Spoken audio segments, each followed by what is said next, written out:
This is our Lab 8 lasers lab report for OPTI380A. My name is John Kellerman. I'm Jack McNeilis. I'm Brandon Leonardo. In part A, we have a helium neon vacuum cavity that we are going to turn to a laser.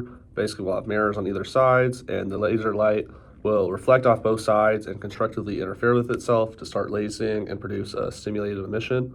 So the way you do this in lab is we used a green alignment laser. We use that laser to establish an axis that the mirror aligned to.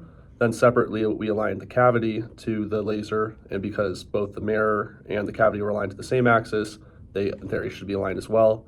In practice, we did this, and then I also had to make sure the return of the concave mirror was aligned to the cavity to make it start lasing. Once it did start lasing, we could use different tip tilts and distances of the mirror to produce different modes of the laser. Part B of the experiment uses a scanning Fabry-Perot spectrometer aligned with a helium neon laser to note the laser's longitudinal modes.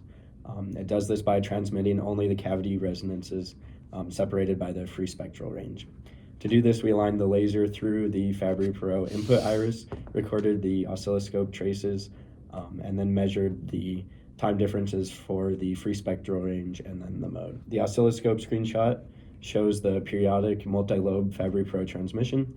The measured mode spacing converted from time to frequency matches the expected mode spacing with a 7.99% error. This confirms that the observed peaks are laser longitudinal modes selected by Fabry-Perot resonances. For part C, the optical spectrum analyzer is used to measure and compare the spectral characteristics of the HENI laser and the laser diode. The objective is to analyze the output power versus the wavelength for each source and their mode width and mode spacing. The HENI source had a larger or a wider spectrum and higher intensity, peak intensity, and the laser diode had a narrower spectrum due to its shorter cavity length. For part D, the electrical spectrum analyzer was used to observe the beat frequencies with a multi-mode laser beam striking the photodetector.